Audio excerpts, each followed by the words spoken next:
All right, guys, welcome back to another episode of Trades Talk. And today's all about technology, founders, starting big startups in San Francisco. We have Michael Ding of BobYard on the show with us today. Michael, welcome to Trades Talk.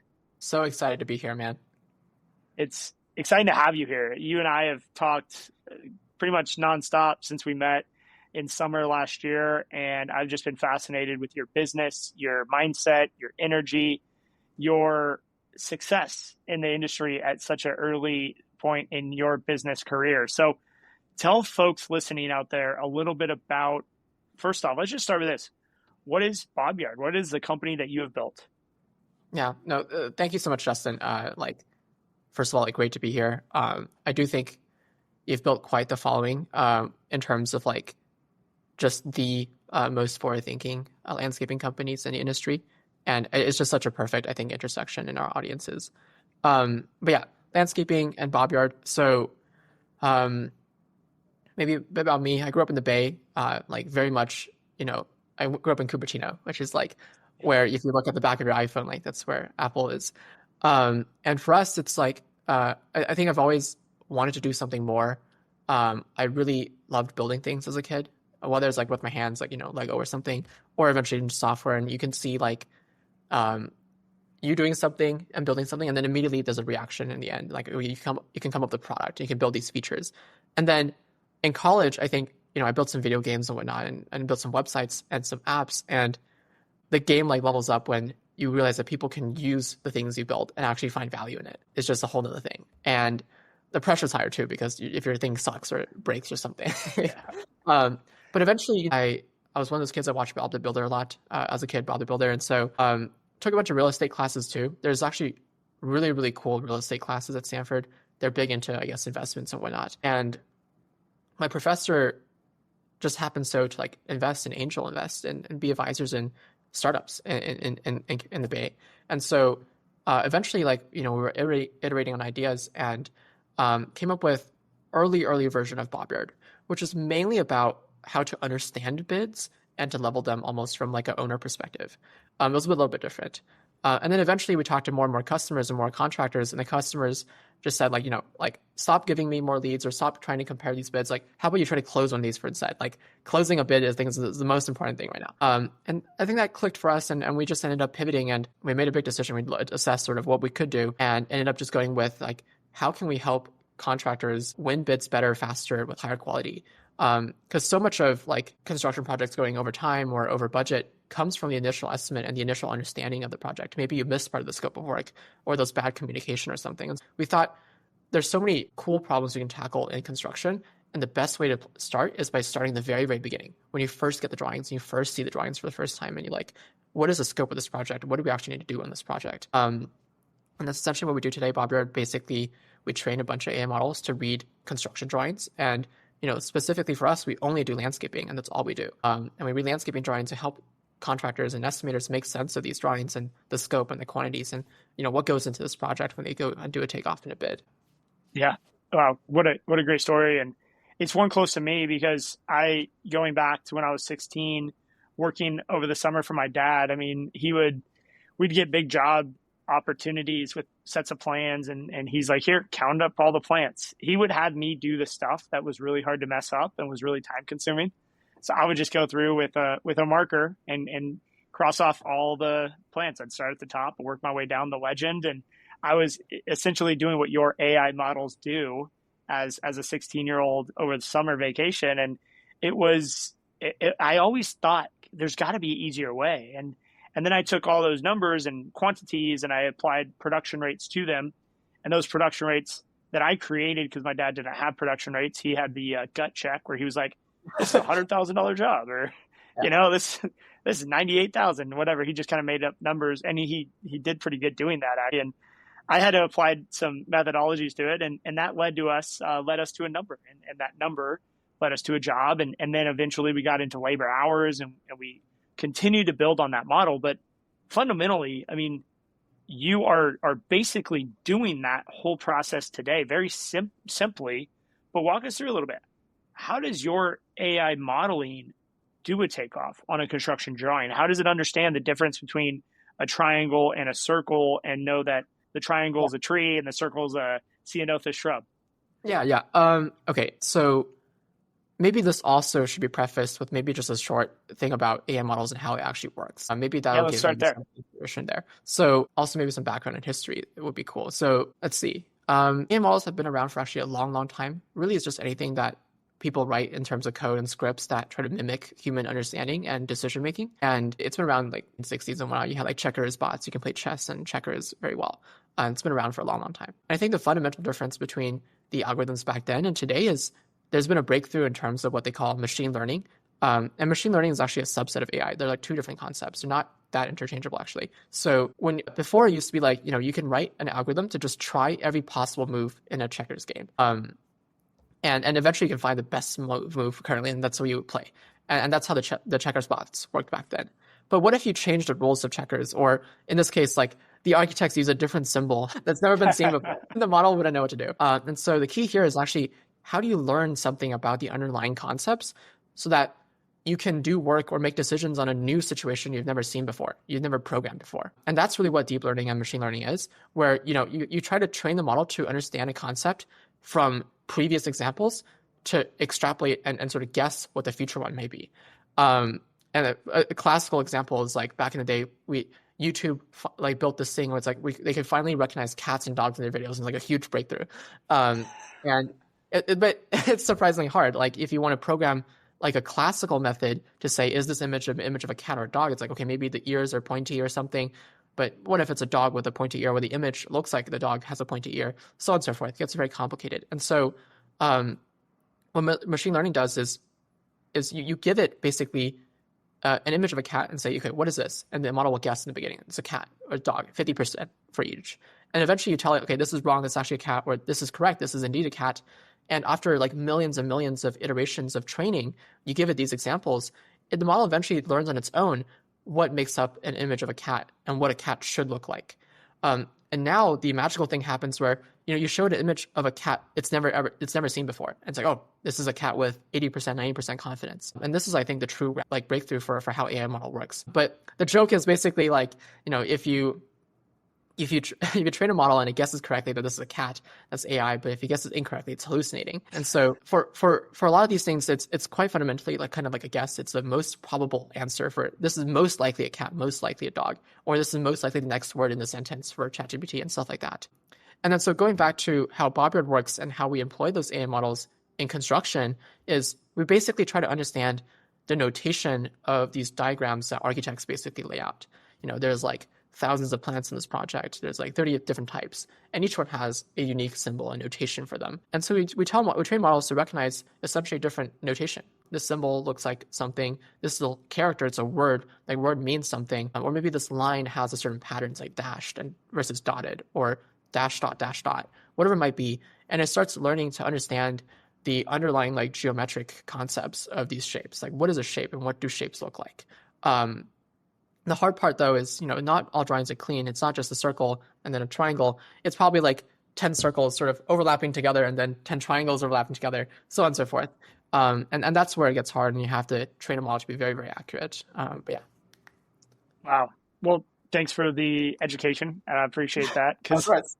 This is a world, any conference that you go to, especially non-industry focused conferences that are focused on growing businesses, every speaker is like, you must implement AI in your business to get ahead. And everyone's just looking around like, so I just need to use ChatGPT. And they're like, no, you need AI. And so we're in this really weird spot where landscapers and any businesses are trying to implement and force technology into our businesses, even if it doesn't fit.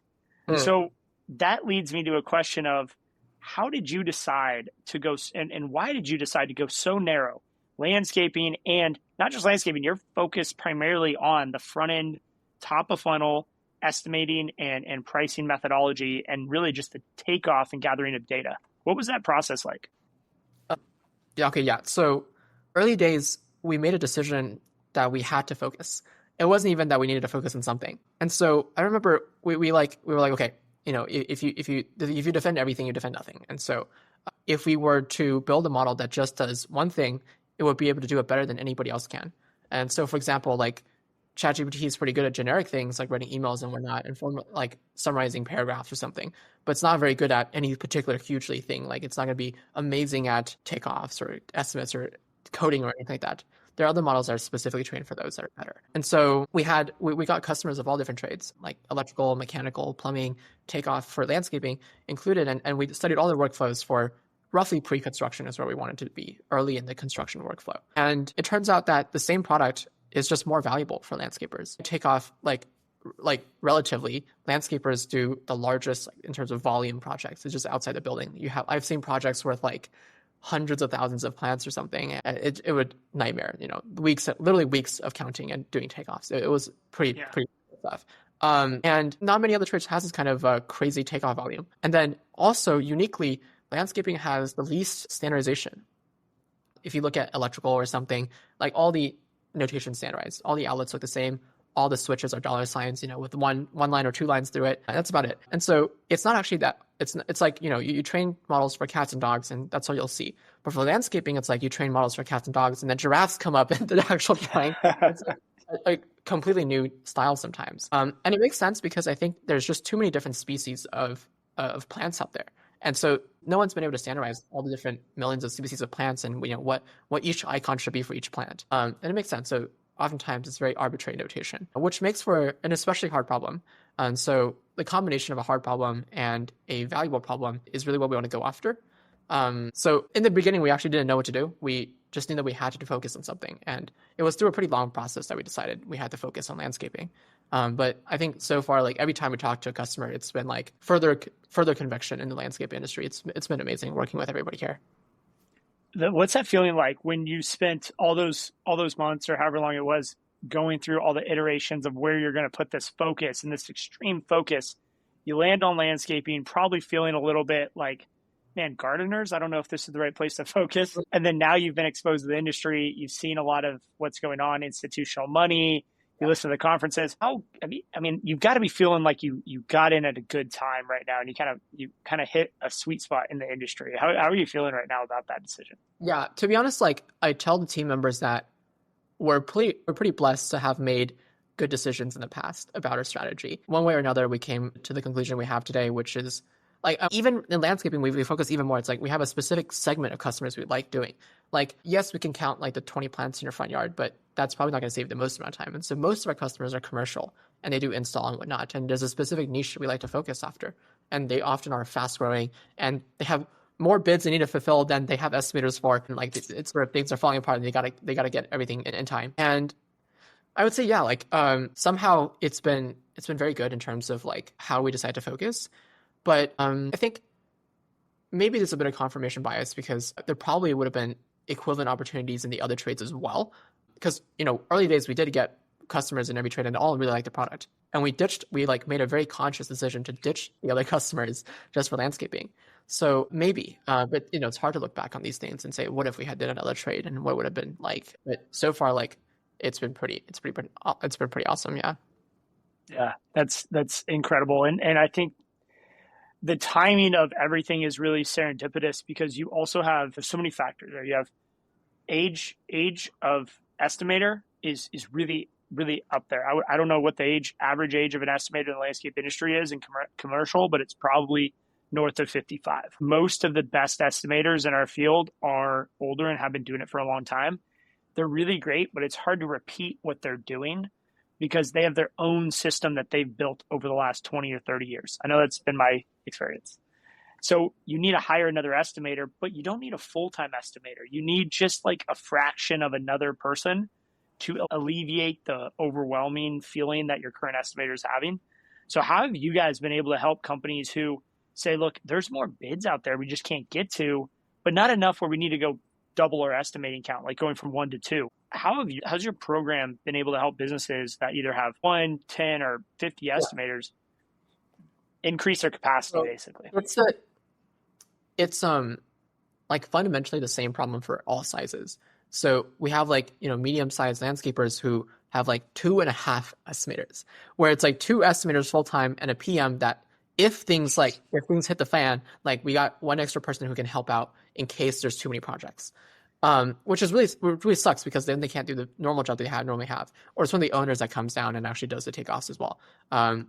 And there's so many stories from BobYard where, we do onboarding, they go off and do takeoffs, and it's like, great, next time around when it's super busy, like we hope that with BobYard, we don't have to bring in that extra person, that part-time person. And we have so many stories of this working out. There's so many also examples where it's like a larger company where they're thinking, okay, we have like one person right now doing takeoffs, we have like a bunch of estimators, and then one person doing takeoffs estimating and also procurement or something like that. And they're thinking about whether or not they should hire another person for procurement and just full-time procurement.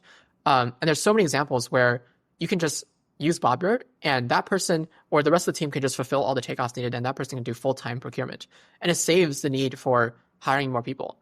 And it's not like, of course, you want to, when it's time to grow the team, of course, grow the team. And we love it when our customers actually grow in everything, in all aspects of their business. But hiring people, retaining talent, onboarding them, it's very, very expensive and time consuming. And if you're just like, 2.5 or 2.2, like 2.2 people, like BobYard can definitely get you through the through the busy season and get with 2 people. Yeah, I think that's like a really killer application of BobYard. And I think for your previous question, I was trying to think like, how do I describe what I'm feeling about the industry? And I do think like I sense like basically a new wave, basically. Like I think there's such a difference in how different companies think. We've met companies that, say like, okay, this is AI is going to take my job, and then sort of they ghost us and they don't want to talk to us. At the other end of the spectrum was like, okay, this is really cool, but it's not automating enough for me. Like, can I do more and more and more? Like the spectrum of like, this is going to automate my job versus can I automate more and more of my work, please? It's pretty wild. And we talk to all these different types of customers all the time. But I do think it's always been the case that, there's always new generations of companies that come along. Like I remember in farming way back in the day when they first invented tractors, like you can't farm. You couldn't use tractors efficiently because the farming wasn't flat. It was like hilly. And so you had to use like cows and oxen or something like that. And tractors didn't work. But if you took the time to flatten the land and use tractors, like, oh my God, your efficiency was so much higher, no one else could compete. And so it's kind of like a initial activation energy, but once you get past it, like it's sort of like it doesn't make sense not to do it, and you can't compete effectively without it. And so now every farm basically uses tractors, and so it's not like I don't think it's like a philosophical decision about anything. It's purely about business and how do you run the business best. It's like when you have the opportunity to hire the best person or not the best person, you should hire the best person. And so likewise, when your team has tools, you should give them the best product, the best tools, like the best lawnmower, the best whatever it is, the best different products you might use. I think it's the same philosophy, and I don't think it needs to be anything too special in how you approach these things. It's just, you might not understand how the tractor works when you first buy it, but I think it's not too hard to build an intuition about any of these things. Yeah, so well said. And that was a great analogy. I believe we are in one of those transitionary times where back when they started, let's say, with your analogy of farming, they started flattening the earth and farming with tractors, and probably, let's say, 2 or 3% of farmers were doing that, and they were looked at as the guys who were probably going to go bankrupt. What are you doing? You can't be doing this. And maybe even to the point of, what about the ox? What about the farmers who, work the ox? Like, you're taking jobs away. And so I believe that it's less obvious today, but we are in one of those transitory periods. And what's happening is there is a gap that is ever increasing in our industry of people who are adopting and early adopting of technology. And we were talking about this last week around robotic mowers, that those individuals who change the industry get to write the rules. Everyone else is going to have to play by those rules that the early adopters write. And this goes into the whole idea of being a disruptor with our brand, the Disruptors, that you guys are partnered with us. And it's a huge, maybe the biggest opportunity that comes once in a lifetime. If you're lucky, it happens in your lifetime. And it's here today. It's here in our industry.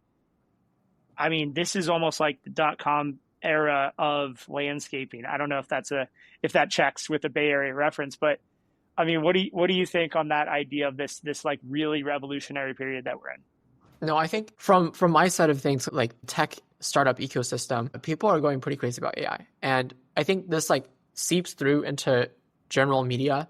And it's why, when you go to any sort of consulting firm or any sort of like mastermind session, there's always AI involved.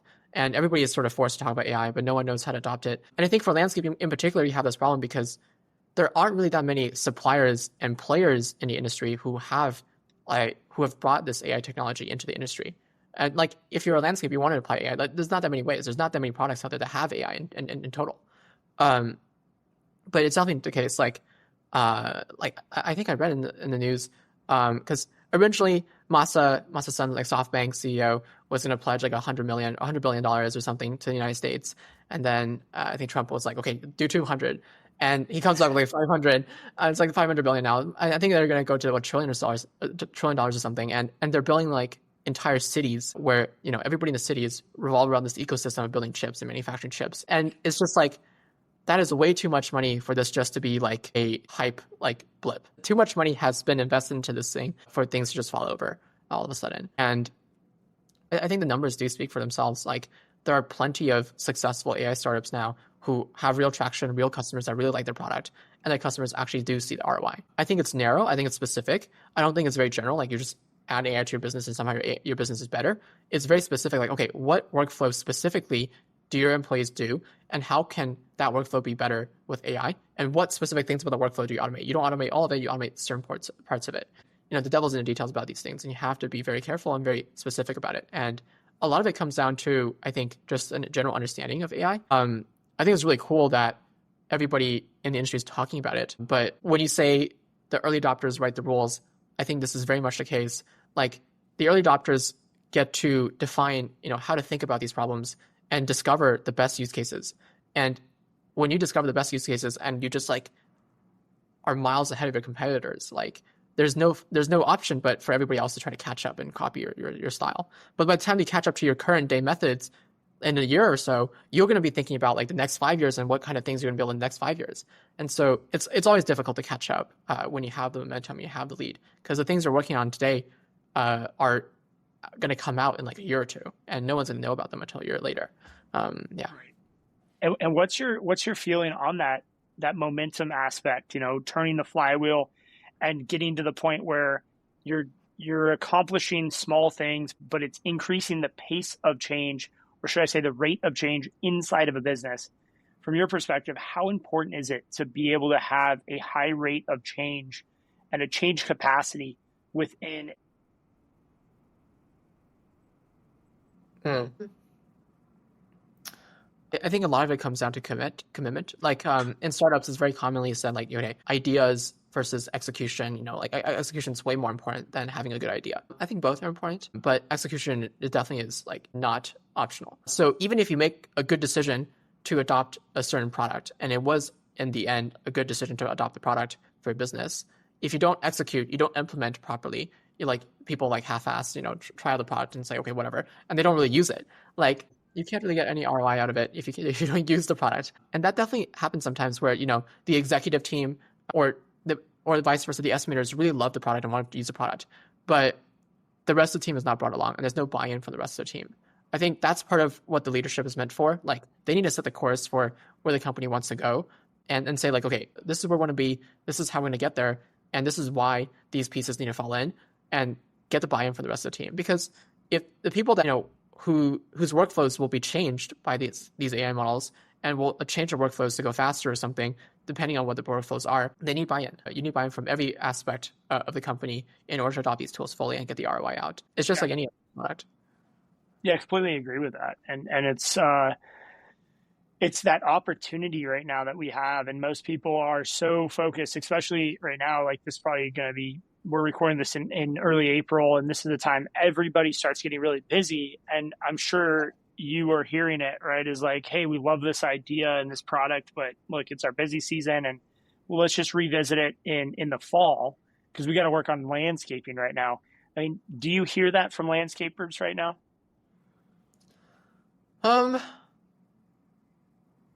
Yes, but oftentimes what we do is, like, in a few weeks we say, like, that big project you just bid on, you could have done that in like a day or two if you had used BobYard instead of a week. And I think it's nothing too crazy. Like we show them plenty of stories of how fast you can get onboarded and whatnot. It's nothing too crazy. And I think most people actually, but there might be confirmation bias. Like the people that talk to us are more forward thinking, and the people that are not as easily accepting of new technology don't even talk to us in the first place, and so we don't even see them. That might be the case, but the majority of the customers we see, like we've had this happen before, where like we say okay, let's sign a contract, do the product. We're gonna first month we're gonna do onboarding, and generally onboarding is like we won't move on to the next session of onboarding until you've done a few projects, and sometimes they're just so busy they don't do it. But they eventually get back to us like, okay, yeah, that was kind of our bad. We need to actually use the product here. And we do re-onboarding and stuff like that. We're happy to help them out. But I think eventually eventually everybody comes around to it. We haven't had anybody like say like, we don't want to on board right now. It's been too busy. And we've had immense like success rate in terms of like getting people on board. I guess our salespeople are maniacs or something. They're very good at what they do. Yeah. Yeah, no, I think there is a lot of aspects working in your favor on this, and maybe part of that is just that you've chosen to work in the front end of the pipeline, the front end of the funnel, where it's easier to apply new technology versus, ticket management or job tracking systems. Because when you're in the middle of a job, it's really hard to roll out new Yeah. technology for those jobs. But it's great to see. It's great to see the adoption, and you and I were talking offline and what have you, just about the adoption across the industry and how we're seeing many landscapers start to see this, your technology and others, as almost like as a necessity to compete in tomorrow's market. And Mm. they're bringing on technology that's going to allow them to scale their businesses without scaling their people. So let's talk about the philosophy and then maybe the thesis that you guys have created, where how could a company double their revenue without doubling their team on the back end, on their office staff? Have you guys thought about that Oh yeah. scenario and that solution? So we can scale your top line by quite a bit, but like let's assume you can fulfill the labor needed and you have like lots of crews or something. You can hire more crews on demand. But yeah, it's like, we have plenty of examples where they have a bid that takes 5 days. You can do it in 2, less than half the amount of time. Does that mean that you can bid on twice the number of projects and win and even if you have the same win rate, or even if it's slightly lower because you're turning out so many bids, it's still like almost double the number of bids probably. And does it mean that you can tackle bigger projects that you normally didn't have time for and that kind of stuff? Like, I think these are all definitely things that our customers experience and see. But as for what they do with the extra efficiency and the time is up to our customers. Because it is also not the case that every customer wants to grow top line as fast as humanly possible. Some of them want to, it depends, maybe they have a big private equity influence in their company and they want to make construction a specific portion of the revenue and not grow too much above that. But they can use BobYard to make that branch, that region, that part of the business that does construction much, much more like essentially like lucrative, the profit margins or something like that. They can bid out with higher efficiency. They can bid with higher accuracy and higher win rate. And so you can bid on fewer projects in total and have the same amount of revenue, so on and so forth. And then the estimators can use that time to do relationship building, have better relationships with suppliers, better pricing, more projects with higher win rate, those kind of things. It's up to them it's up to our customers how they want to reinvest the time that we give them. But for us, it's like we just want to increase. I think what we call it is just increase the leverage of each employee. And you can do whatever you want with the extra leverage. It depends on what you want to achieve with your business. Some of our customers are very ambitious. They want to grow, 50% or something in the next few years. And we're like, okay, those are rookie numbers in this bracket. You got to pump those up. Yes. We chart them a roadmap and it's like, we can do a lot more here. And we would love to help you do that. Yeah. Yeah. Well, it's exciting. I mean, coming from the San Francisco startup community, I'd love to list. I love, let's dive into that a little bit. We always talk landscaping, but we have a unique opportunity to talk to a founder in the mecca of AI. I mean, I visited your office where you're probably recording this, and there are, it's a VC office. You got all these AI small companies. You can see OpenAI's headquarters from your window right there. It's a magical place. So tell us a little bit about where you're at for people who are all over the world listening to this. What's it like being at the heart of this insane revolution? I think it's pretty insane. I think so. There's It's definitely a lot of hype. There's it's like the gold rush, like the people find gold definitely, and there's definitely a lot of gold to be had here. Um, but there's also definitely people that want in on the action, even though they probably don't deserve to be here. Like there are probably there's so many AI startups, and there are probably more AI startups than good engineers in the world or something like that. And so therefore, like logically, there can't be like not every AI startup has a good engineer in it, something like that. But it's just like it's basically like startup ecosystem as it was for the past few years, but on steroids. Like the volume of startups, the growth rate of startups, everything is just higher. There are so many more startups, and the bad ones are way worse than ever before, Yeah. and the good ones are way better than ever before.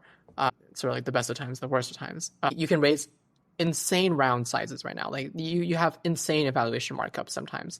If you're an AI company, if you're not an AI company, it's actually a very tough time to raise because the market loves it. So it's a huge dynamic, and I think like if it wasn't for AI, the market would not be good right now. I think COVID and a bunch of like interest rates being zero and now not being zero. I think a lot of things actually say that right now it's not a great time for the market. Actually, like if you go IPO right now, it's not a great time. And the market's not been doing good in the past few days. We're recording like early April. It's not been a good 2 months. Yeah. Hopefully, when we release this, it'll be better. But basically, like I think the overall conditions are not actually that great. But there's so much money in the world that needs to go somewhere, and I think AI has made itself to be like the place that you want to put money in. I talk about Massa and like the 500 billion going to a trillion. Like it makes sense. He wants to raise. He says, "I'm going to raise $500 billion," and he announces like a $40 billion round for OpenAI or something like that. Like every investor in the world wants to get in OpenAI, but like everybody, like no investor in the world really wants to invest in anything, but every investor in the world wants to invest in OpenAI at whatever valuation they want to dream up. And so I think there's just a lot of hype and a lot of investment going into this industry right now, like AI in general. Do you see that being sustainable? Because some of these, right, this is a big talk in AI right now, is in the VC world, right? Is like the amount of money going in, there's definitely not going to be this, there's going to be a lot of winners, but there's going to be a lot of losers too. I mean, it's hard to see the fundamentals working out that the financial outcome of this works at scale. What's your thoughts on that?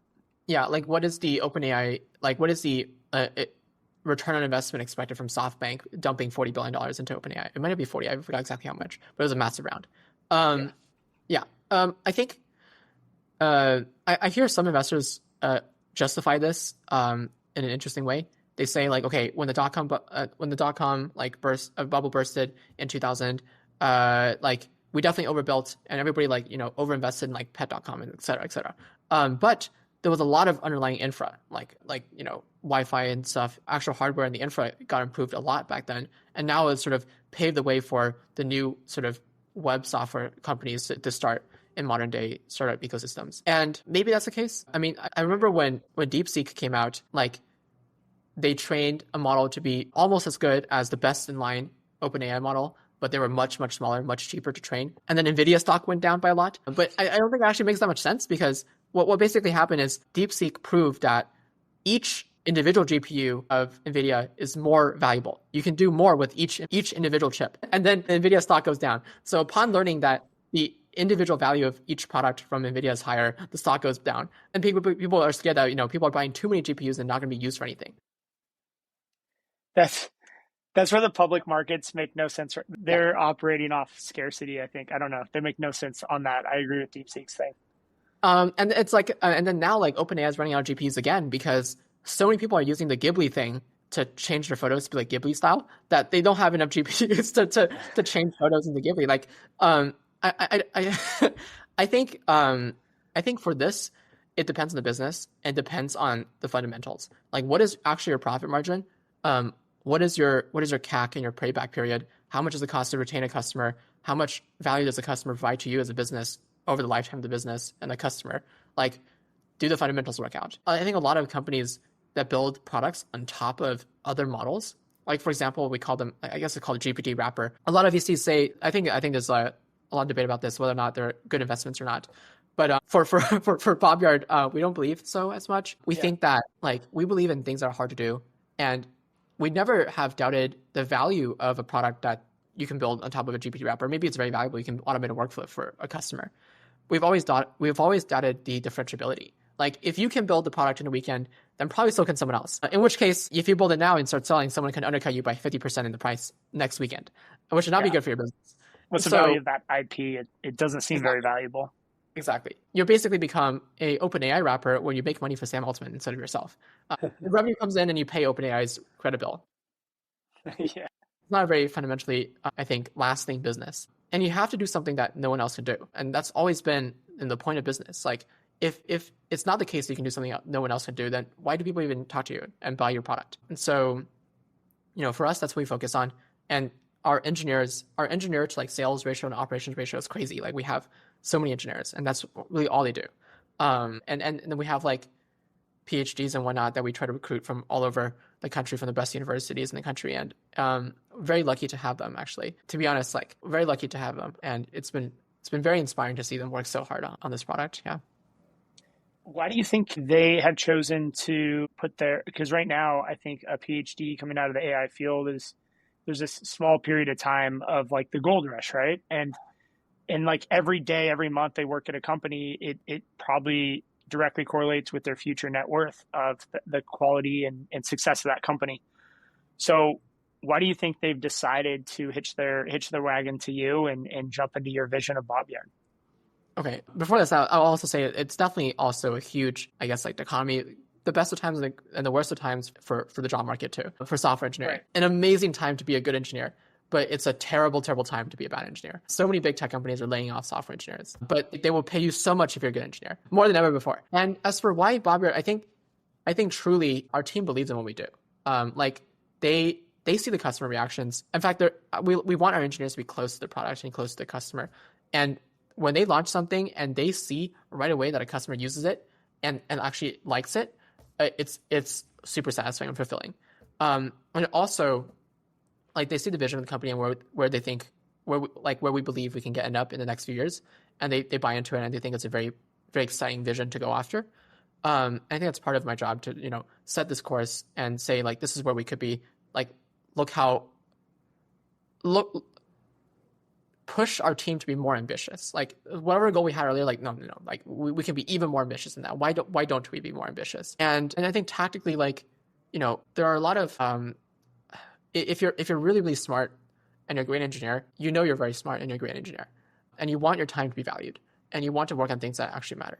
So I don't see many like PhDs go and work on a GPT wrapper because what they work on is not actually that insightful, not that meaningful, and not that difficult. And so they want to do something else.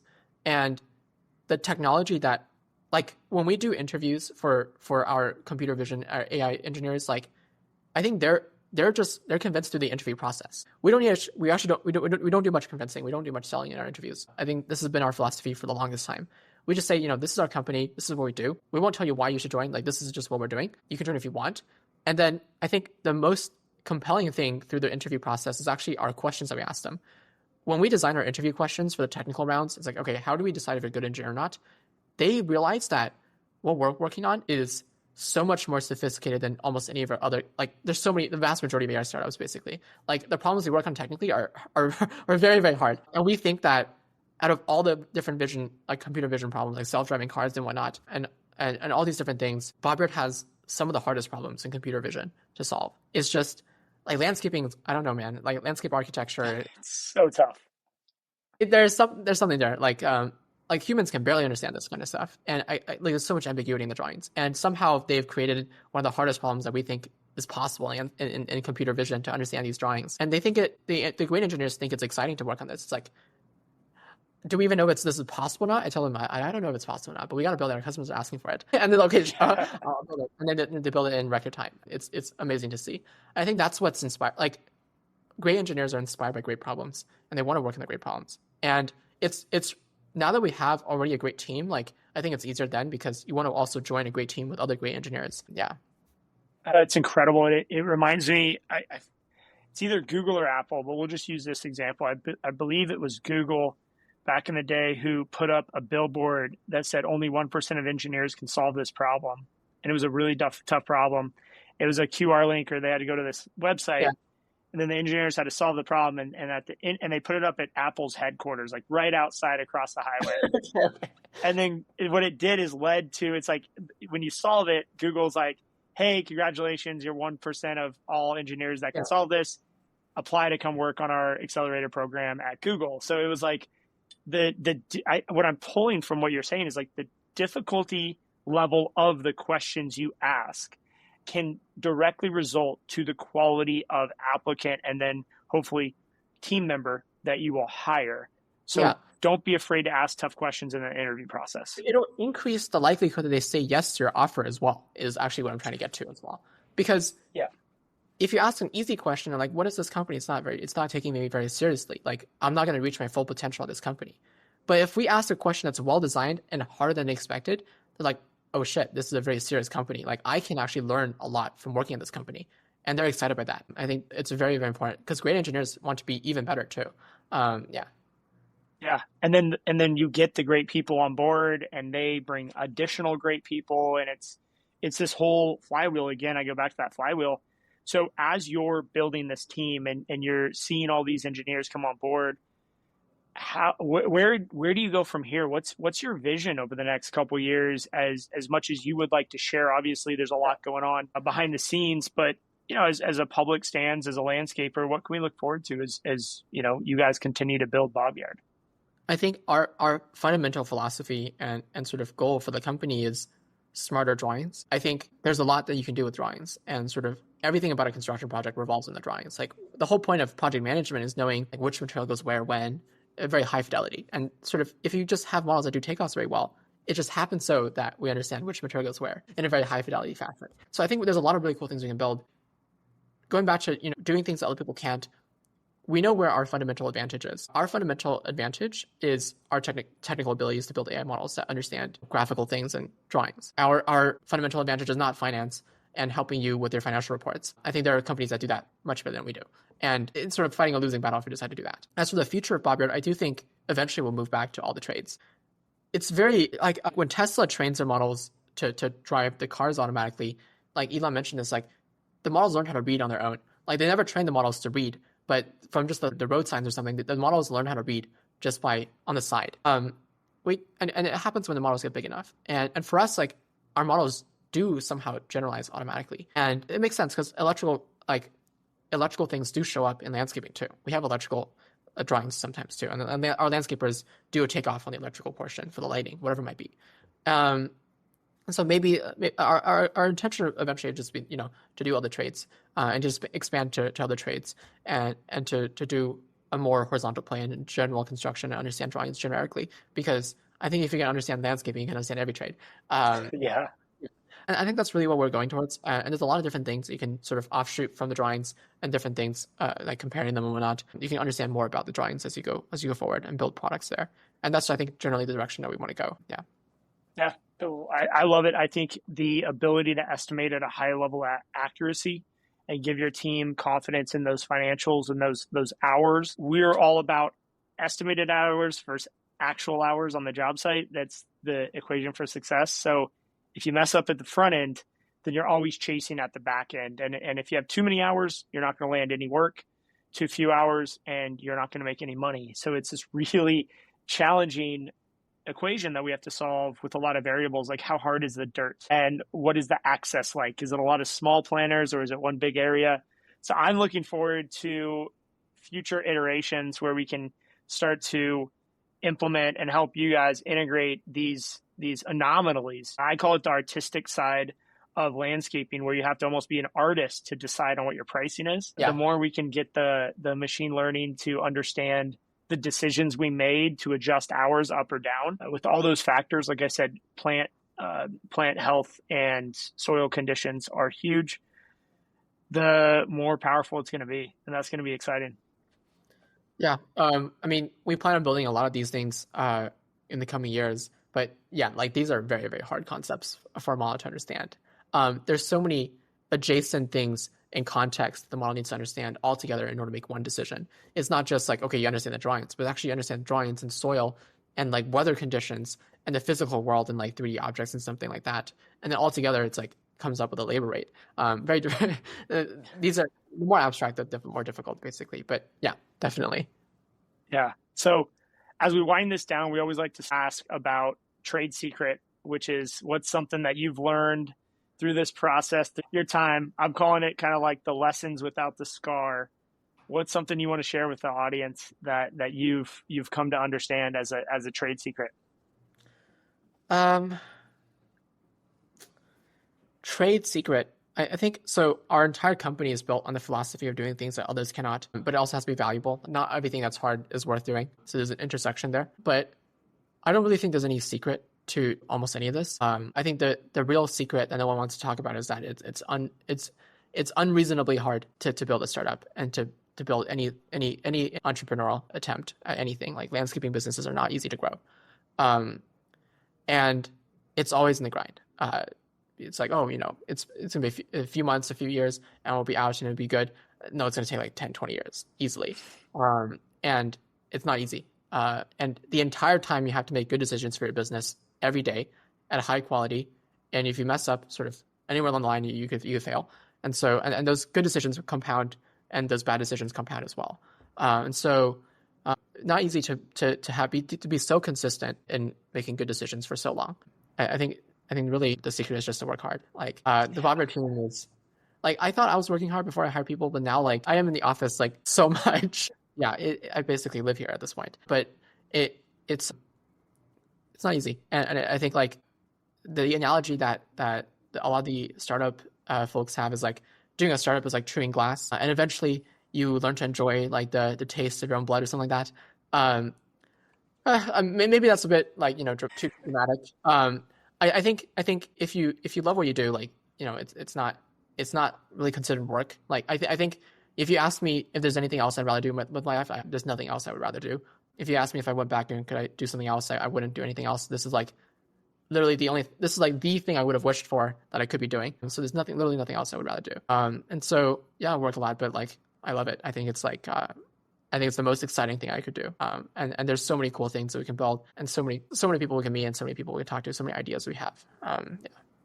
It's amazing. It's amazing to watch it. It's amazing to be a part of it. And for those who are Disruptor members or looking to become Disruptor members, we've got a partnership with BobYard, and that also includes we're actually going to be recording you and I a promo tomorrow of a little bit about how BobYard works and posting that inside the Disruptors. So if you guys are interested in getting more information about that, feel free to reach out to me. And Michael, I just got to say it's been a pleasure to interview you today and talk about this. And your energy is contagious, and I think there's a lot of people who are going to get a lot of value from this. And man, I'm just honored to have talked to you at this point, because I know you're going to go on to do amazing, crazy things over the next few years. I look forward to watching you grow and build an amazing team, man. No, thank you, man. I think your energy is more contagious. I think the reason why I have so much energy is because yours is contagious. And awesome.